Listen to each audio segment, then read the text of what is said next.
Right, so I really hate Ziliax Warrior.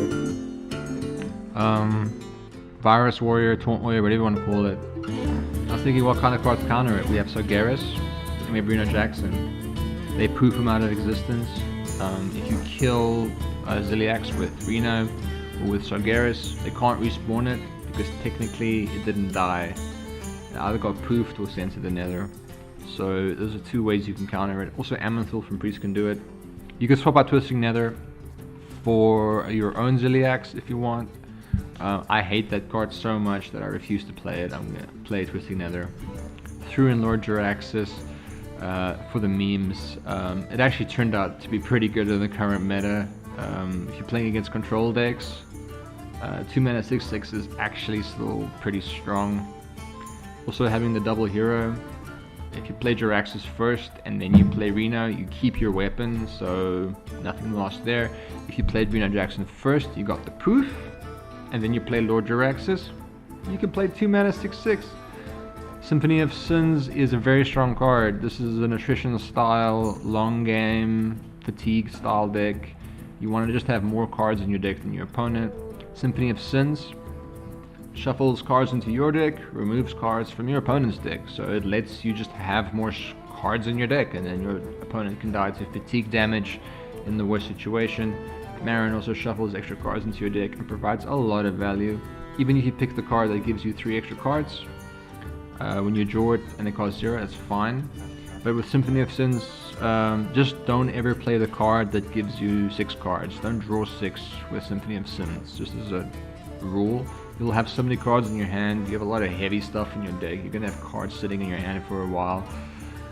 We have a lot of early game removal, a lot of early game cards to compensate for how heavy the top end of this deck is.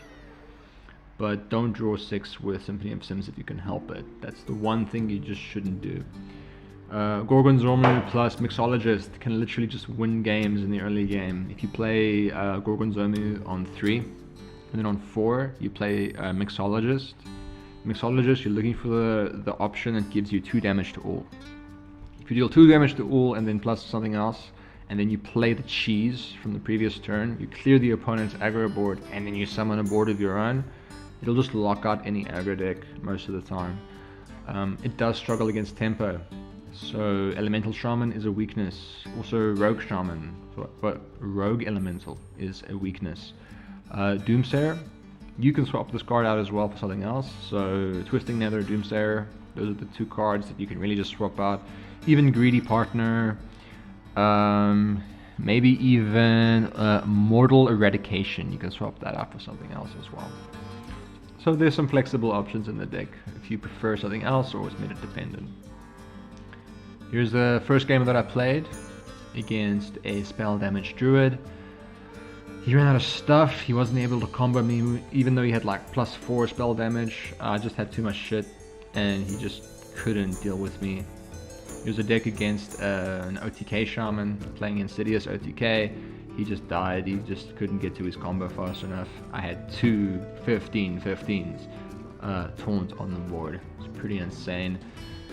All these games that I'm showing you are in sequential order. I played them all one after the other. I'm even going to show you decks and games that I lost against. Here's the game I played against Hilander Shaman, and I got an option of AFK. I didn't get any good legendaries, so I was like, screw it, I'll just take AFK, play my freaking dirty rack, get it buffed 3 times to a freaking 8, what was it? I got an 8/12 dirty rat. Nice. He was insulted. He used the same card I used to make 3 Ragnaroses. It's the Marin card that gives you all those legendaries and elementals. I sucked all these Ragnaroses into the portal. This particular game, it was like a 35 turn game. It was like a 50-minute, almost an hour game long. I was just trying to hold out and survive so that I could get a draw, because there's a turn limit in Hearthstone. I believe it's at 45 turns. The game is declared a draw. It doesn't allow for games longer than that. I was very close to getting there, to getting a draw. This was against the Druid. I lost spell damage, so I won 1, lost 1 against the spell damage Druid. Warrior, I pretty much beat all the Warrior decks I played. Out of the 5 warrior decks that I played with this deck so far, I've only lost 1, and that's the next game I'm about to show you as well. So this is against the Hilander warrior. He just ran out of stuff. I just had too much stuff on the board, I had too much big things on the board. He just couldn't deal with it. And yeah, I have a lot of wins with warrior. I've got 2,142 wins with warrior. And I don't like un-killiaxe. It doesn't feel right. It feels like I'm cheating. So I'm not gonna play warrior this season, unfortunately. And unfortunately Odin warrior, which is the guy I'm about to beat over here, can beat this deck if he plays properly. And I actually respect this guy for how he's playing. He played very well. He understood the matchup, surprisingly, even though Reno Warlock isn't really a deck in the meta right now.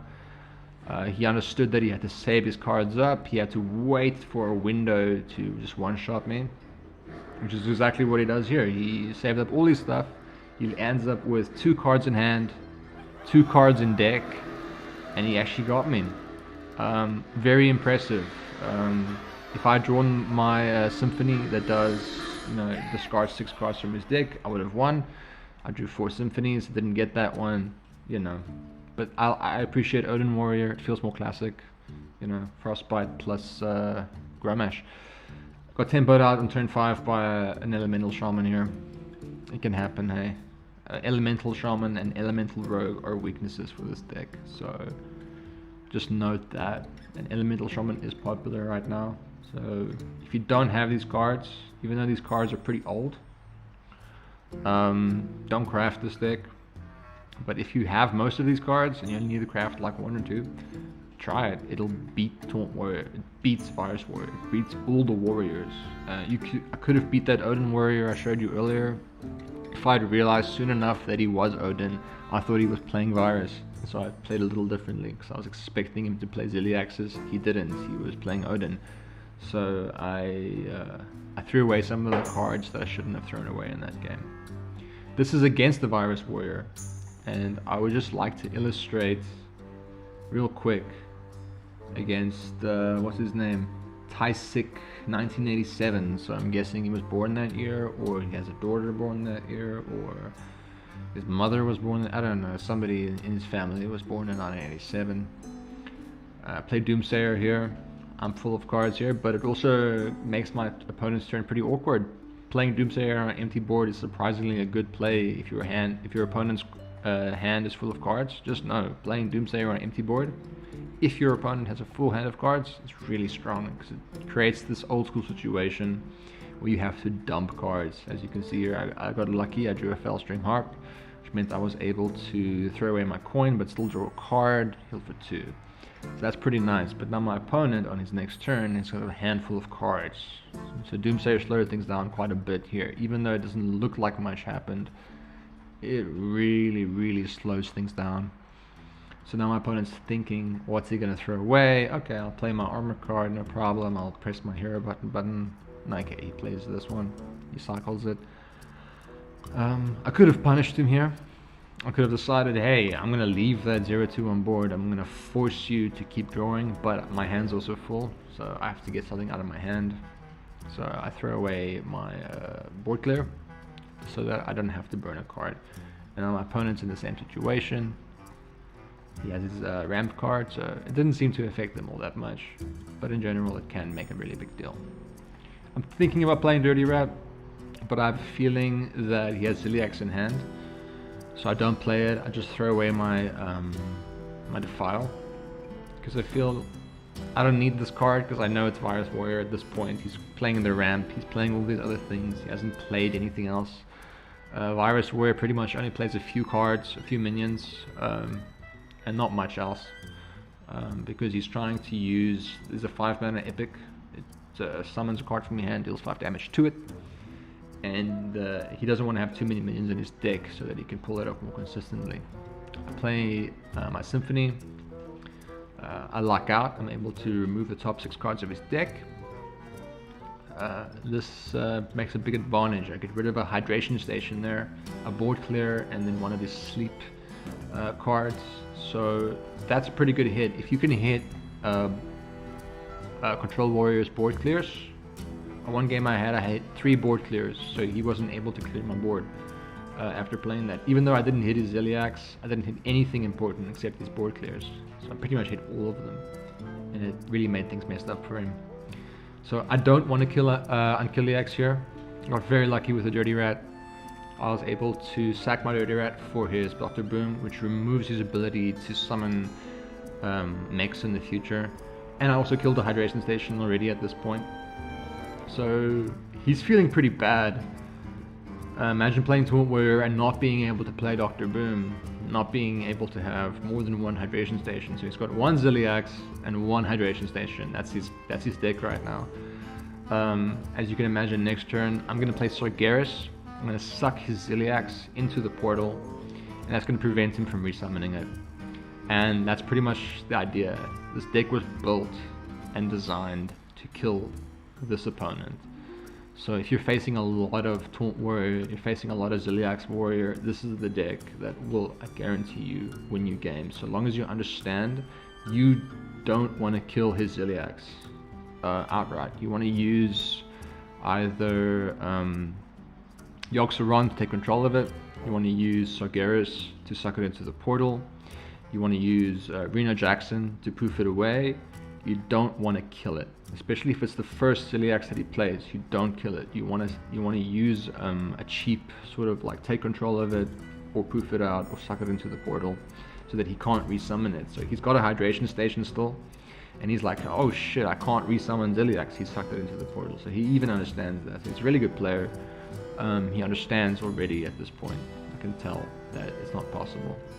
I throw my Reno Jackson out there because I'm like, you know, may as well. He's lost the game. I already feel at this point that I've won. He's not going to be able to resummon any un-killiaxes. I'm pretty low HP. I'm at 18 and he's at like 60 HP. And he does have some ways to maybe win this game. I've already discarded half his deck, so he's just trying to win on the attrition battle. So he's playing Boom Boss, hoping that he can discard more cards out of my deck before we get to that point, so that he could maybe have some extra cards in his deck than me, and then he could beat me on fatigue. It's not going to happen though. It's just not going to happen. I've already discarded 6 out of his. I've already shuffled 6 cards into my deck. I'm going to play Marin, hopefully later on, shuffle more cards into my deck. So he's not going to have any cards left, and I'm going to have a freaking thick deck of cards left over. So I'm going to just fatigue this guy out. I'm still summoning imps every turn. There's not much this guy is going to be able to do. He's going to think for a very long time here. Clears the board. It's a bit of a waste of a board clear if you ask me. I think he could have just armored up there and passed, and maybe waited an extra turn, kill some extra imps. But I suppose he was trying to set up his taunts. He had the cup, and the cup allowed him to get a whole handful of Ham the Hungries. And I think that was his idea, was that he could play enough of these Ham the Hungries, and he could burn cards out of my deck with Ham the Hungry. And then he might end up at the end with more cards than me. So I figured, you know, I'll just copy his Ham the Hungry, delete a card out of his deck, and then make his deck also a bit thinner, so I don't fall behind in terms of deck thickness. Having a thicker deck can win you the game. And yes, I eat one of his cards, so that was pretty good play. And now I've got a board full of crap. He has to deal with the crap. He's not playing Reno. The portal that I have on the board is going to stick forever, and so he's thinking really hard about what's his path to victory. He probably does have a way to get to victory if the stars align, but currently there's not much hope for him. He's already lost. He hasn't been able to summon a single un-killiaxe after his first one, so he's hoping to play lots of hams and then resummon his hams, so that he can just eat my deck and then hopefully win on attrition. It's not going to happen for him. Here's a very rare combo that you don't see very often. I'm going to play Bloodmage Thalnos. I've got my Purge the Putrid, I think is his name, and it just happens to have the right amount of damage to kill his hams and heal me for 10. And so now my health problems are sorted, because I was kind of worried for a while that my HP might be a bit too low to actually deal with whatever burst he might have. He's still a warrior. He could be playing Grom. People like to swap cards out. HS Replay isn't the most accurate source of what cards people are playing, because even if you copy a deck from HS Replay, most people, like 80% of people, will swap out at least one card for something that they would rather play or think will be meta dependent. For example, when I play Elemental Shaman, I like to throw an MC tech, just one MC tech, to take control of a Ziliax or take control of an enemy's minion in the event that I might get out-tempoed. Actually comes in handy in this meta because it's a very on-board meta, which is pretty good. The only sad thing is that the reason it's on-board is because Taunt Warrior is the most on-board deck that has ever existed. I already know this is his last ham because I can count cards. I don't play with deck tracker, I just use my brain. I already know that's his last ham. So I can count cards, you know. I'm banned from casinos and shit, so I know what he's playing. I'm taking his ham, hoping to maybe discard a card out of his deck, but it doesn't look like he has any cards in his deck at the end of this. My hand is full of cards. I have 9 cards in hand, so I have to play something that I can just chuck. So I take more the 1/1 because it's like, well, I can just throw it out there and it's not going to affect anything, so may as well. I had to throw that card away, unfortunately, because my hand is full. I don't want to burn something valuable. I don't actually know what's in my deck. I'm not playing with a deck tracker, so my deck could be full of trash. I could have just burned something and not really cared. I still have Gorgonzomu in hand. I could have played Gorgonzomu like maybe 3, 4, 5 turns ago and maybe started building up the value on that spell that he gives you. But it just felt like I could have done better things every turn than play just a blank 3/3 and then hopefully wait in the future that I can play the cheese. Gorgonzomu is very strong against aggro decks. You play it on turn 3 and then you wait 1 turn, you play your Mixologist, the other card you see in my hand there. It's also a 3 mana, gives you a 1 mana spell, and then you can clear the board with that spell, and you can summon a horde of minions. So you clear the aggro deck's board and then you summon a board of small minions to deal with his aggro deck that he might reload on. This guy is playing a whole freaking rehydration station of Ham the Hungries, because that's the only taunt that he was allowed to have. I didn't let him have a single Ziliax resummon. So yeah, he kills one of my minions and that's it. He wasn't able to get any other stuff, so I just Twisting Nether. Yeah, so you can swap Twisting Nether out for your own Ziliax, but I hate that card so much I refuse to play it. Plus they buffed Twisting Nether, it can kill locations now, and there are some pretty hectic locations. In the Priest matchup, it can kill their Puppet Theater, and then you can save your Reno Draxon and your Sargeras for more important stuff. You don't have to use Reno to clear his locations, you can just use your Twisting Nether. So it gives you like an extra Reno in a way, in certain matchups if you have Twisting Nether. And that's the whole point. Also Defile, if you Twisting Nether and then you play Defile afterwards, you can clear a whole board of Ziliaxes in case you got to a stage where you weren't able to clear the first one. You can still Twisting Nether and then play Defile, and then it will just like obliterate his Ziliaxes. And he concedes. Yeah, I pretty much had him here. I was just gonna play my 9 mana 15/15, heal up, and then win.